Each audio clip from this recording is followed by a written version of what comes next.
Hello there, welcome to another Kerfuffle showcase webinar, and I am delighted to have Ross Lindsay here today from Your Lead In. Ross, hello, how are you, sir?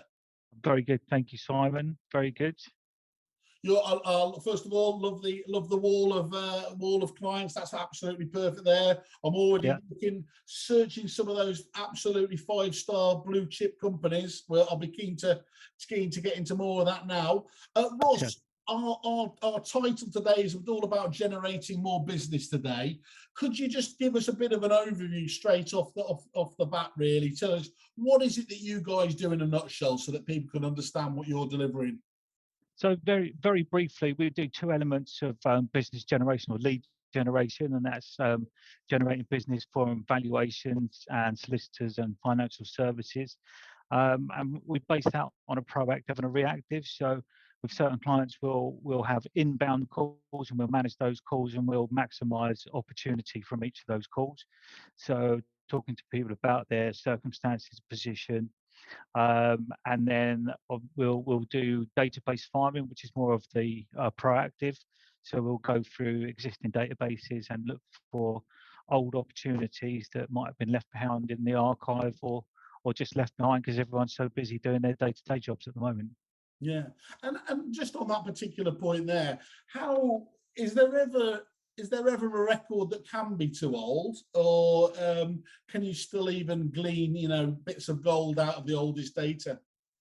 Yeah, sometimes the older stuff's better because it's about time people are going to move. What we've obviously got to be very careful about now is GDPR. So we need to make sure everyone's got the right permissions to be able to call the older stuff.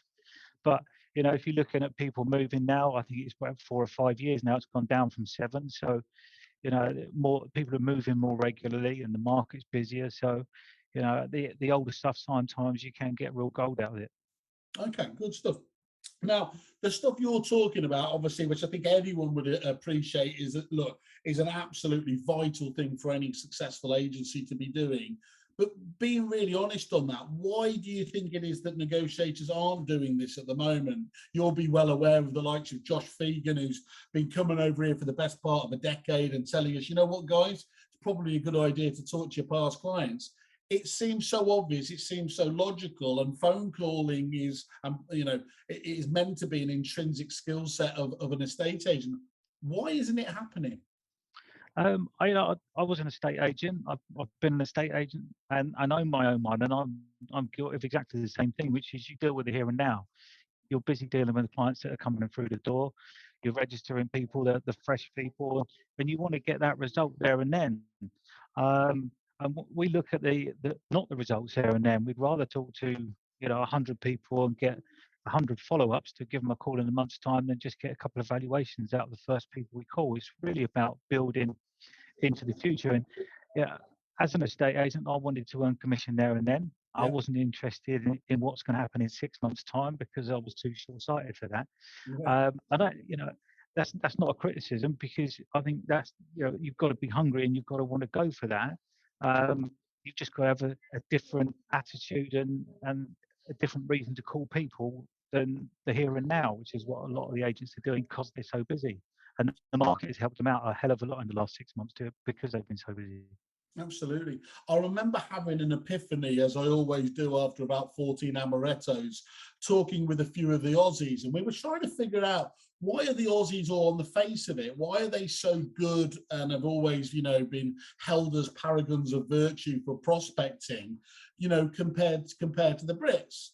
And my apple falling on my head moment was, if you are asking people to keep phoning back, week in, week out, month after month out, they really, as you just sort of highlighted there, need to see the fruit of their labours, don't they? Now, in Australia, it's more around the individual, and they will continue prospecting, even potentially if they move businesses. In the UK, of course, with 10-20% churn in many businesses, the onus and the drive to keep putting in the hard yards drops off the side of a cliff, isn't it? Does that sound right to you? Does that resonate in terms of? And I think, just as a follow-on, is that probably a reason why the Brits had to look at a slightly different approach and go for things like the client services department, which of course you really managed yourself as well, and you grew up in. Yeah, I did. I think a lot of the time when I'm trying to find analogies in the office, I think right, you can't treat this as a dating site. You can't just phone somebody and then sort of expect to get a date straight away and expect to go take them out for dinner and all the rest of it on day one. It's not going to happen. What we have to do is we have to court these people and get them to like us and get them to get a relationship before we go for that final touches. And it's about trying to build a relationship, a long-term relationship with people rather than a one-night stand, perhaps. Well, that's all about just the raw numbers you throw at the dating app, isn't Yeah, it? To be fair, but yeah, I think you are right. I mean, Brits are absolutely, look, many agents, many businesses. We're so focused on that the here and now business, aren't we? As you spoke about, it's literally the appraisal lead gets sent out from the portals. Let's all fight over that and see, best yeah. man wins, as it were. The problem with that is you've had no time to build any sort of trust, and you literally have to be the top of your game, because why they're going to know nothing about you, are they? There, the No, lovely thing about a process like that yours is, over a period of time, is, look, we're all trying to be that magical unicorn moment where we're the only agent uncontended, aren't we, to be invited into an appraisal. But really the important thing is just to make sure you are at least one of the list, to shortlist, yeah. to ensure that you're getting it. That's when you've got the absolute sweet spot, isn't it? Yeah, and that follow-up process really helps with that as well, because then people are hearing about it. I think we worked out this, mate. I think it's about 20 phone calls per instruction that you've got to make before you can get that property on the market. So, if you went to your boss as an estate agent, you went to your boss and said, "Boss, look, I've made 60 phone calls today. How many valuations have I got? I've got none, but I've got 60 follow-ups for the future. I'm the big guy in the office because I've got loads of valuations. The the the attitude of the estate agent, and again, this isn't a criticism because I did exactly the same. There's nothing good about being in an office and saying to your boss, "Look, great, I've got 60 follow-ups." Isn't so. What have you done today? I haven't done anything today. We've got 60 follow-ups. Now that's our bread and butter is 60 follow-up. That's what we're looking for. So it's the complete opposite to where you are in estate agency. It's all about the here and now and the way they want to react and get their name at the top of the leaderboard because they made the most valuations that week. And what we do is we make telephone calls and we keep making telephone calls, and that's really hard to do. I think the agency experience is great in my environment, but as a true estate agent, you can't get them to sit down for longer than 10 minutes. So it's really tough to say, right, you've got to sit in this office now and make 150 to 200 Yeah, calls a day and do that day in, day out. And they're like, hang on a minute, I'm going to go and do some viewings.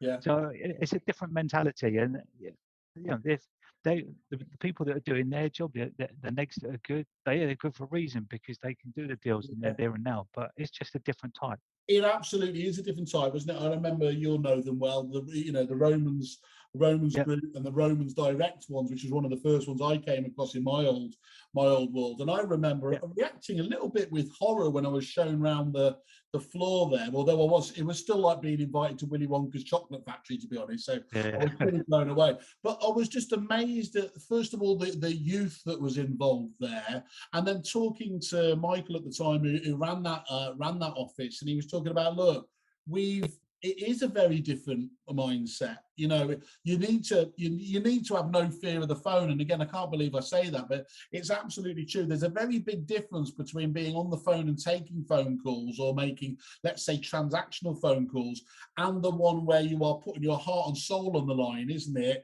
in a yeah, prospecting capacity, and taking knock after knock after knock in there. That, yeah. that that really does, as you said, take a special sort of character. Yeah, and it's not just a knock as well, because I mean, there's the phrase, "As many no's you get, you means you're closer to a yes." And all that's great, but you've got to get some no's as well, because we spend half the time phoning telephone numbers that don't even pick up. Cool. So you've got two elements of it. One is that people don't even pick up the phone, and Yeah. then when they do pick up the phone, it's difficult to find opportunities out of those people. Not impossible, but it's difficult. So you're certainly looking at the more negative elements of it than you are the positive sides. But the positive sides are really, really great, and we celebrate all of those. So it makes a difference. I find that really interesting because it's right, isn't it? These things are so fantastic these days. Mini computers, ironically, they've stopped doing the main purpose, haven't they? Take with Yeah. many people. How do you get past that as a telephone service? How can you possibly get around that element where some people are just scanning phone numbers all the time, or just using their voicemail to decide who they should ring back? What's your approach there? It's a mixture of everything, really. I know that sounds a bit of a cop out to answer it, but you'll phone a lot of people. You'll see on a CRM, it will just say call no answer, no answer, no answer, no answer, no answer. But if you do that for long enough, right, they're either going to pick up and say, look, stop phoning me now because you phoned me once a week for 6 months. Can you do me a favour and just forget it? Or or they'll pick up the phone one day and say, actually, you just called me at the right time this time, and you just think you've been banging head against a brick wall for 6 months, and all of a sudden someone picks up the phone and you're like, actually, I do want some business done today. And it's just because they know who it is, they know that it's us calling, but they don't want to pick up because they don't need us yet. They'll Yeah. pick up when they're ready. And it's just like I said, it's the nurture and keep doing it, keep doing it. Some of the best guys aren't the best salespeople, but what they are is very, very consistent, and I they think get that's results from that, being that that consistent. in this job role is absolutely critical, isn't it? The ones you're right, it's so fascinating looking at the different types of salespeople, and some of the best closers I've ever dealt with in the business couldn't prospect for toffee Yeah, because they need to be in a room, they need to have the audience, and then get do all that sort of business. Whereas actually, and I was just about to use, I was going to say the plodders, but I didn't mean that in no, I a know what you mean. negative Yeah, sense. yeah, It is absolutely the consistency, just like with advertising. yeah, You can have an amazing campaign and might throw it up, but it's the ones that are able to deliver the consistency over time that always win. yeah. I say it's like a bouncy ball. You can throw it down the floor really hard and it'll bounce really high once, Yeah, or you can just keep bouncing it on the ground. Just keep going and keep going, just little bounces all the way through. And if you keep doing that, you'll get the success at the end of it. lovely. And that's what it's about, just keeping going. And you're right, it's not a plodder. I know what you mean, but it's just that consistency. And if you say to someone, "I phone you back in 6 months," phone them back in 6 months. Yeah, I think the reason the people who are calling them the plodders are the closers that can't be asked doing. Yeah, yeah, yeah, That's the other element there that I find interesting is I was really lucky enough to sit in with what he was known as for years Australian's main prospecting agent, a guy called James Tosterman, from Marshall White. Absolutely fantastic, off the scale in terms of the numbers there. I sat in on the session, I remember, with a couple of other agents, Richard Polframan and Nathan Emerson, actually, from Property Mart now. And we all sat there, again, a bit Willy Wonka style, waiting to note down all these fantastic, scripts and clever things, everything else. About half an hour in, we were looking at each other. It was like, I mean, don't get me wrong, there was some quite neat stuff, but there was nothing that you would say is, it was. And when we had the chance to talk to him afterwards, he made the point that I was amazed at how concise, how short some of the calls. And he said to him, that's half the key. It's not just some people, you're so pleased to get somebody on the phone call, you stay on there for far too long. And it might not be, don't get me wrong, it might be the other person actually quite enjoyed it. The problem is, just as you said before, if you know when you recognize that number, oh, bloody hell, that call's going to take me 20 minutes, half an hour, and I don't have that time, yeah, you're not going to answer it, are you? Whereas if they are, as they set the agenda, again, people like Josh Vegan, let them know from the outset of the call, this is only going to take a minute. They are far more likely to listen to you, aren't they, and get off. Is that a yeah. really important part of the training for your team? Yeah, absolutely. I mean, we don't use scripts.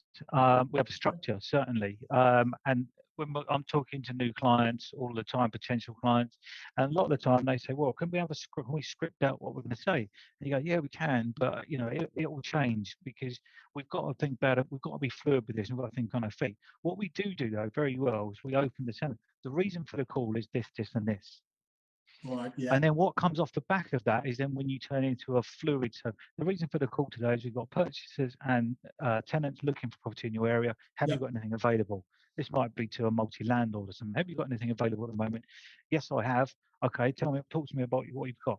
And then you can then start opening up the conversation, and that's when it goes completely off script and you become a lot more fluid. If you decided to script that, you'd lose those people. So it's a clear, concise message at the beginning. There's no how are you doing today and all the rest of it. It's right, good afternoon. My name's Ross. I'm calling from any one of my clients. The reason for the call today is this. That danger, isn't it? It seems like the most obvious, likable English thing to do is "How are you today?" It actually really pisses people off, doesn't it? If there's not on a, it's like you don't really care, or it just feels all forced, and that's where people have that initial kickback, don't they? And you've lost that again, that first minute to kind of do it. I think there's a lot to be said for, dare I say, that almost American. Let's get to the nuts of the matter more immediately. Ross, thank you for today. I mean, it's a subject I'm particularly passionate and keen about, as I'm sure many are. I've been lucky enough to work with some of the very best agencies, both here and in Australia. And I think it's interesting there. The one thing that those Aussies that we always held up as I said, as the highlight of prospecting, the one thing that they came away a bit dumbfounded about is when they walked around, when we used to bring them over here and we used to take them around those client services departments, every one of them said that was the future. They couldn't believe the buzz, they couldn't believe the numbers, they couldn't believe the process, the scale, and everything else. I know that it was always the most profitable part of the business, the client services. So to be able to take advantage of you without the where do I start, all the investment is again, I don't want to overpraise myself in terms of it's a no-brainer, but they've got to be having a conversation with you to see what's. I'm guessing you're not going to disagree on that, are you? No, definitely not.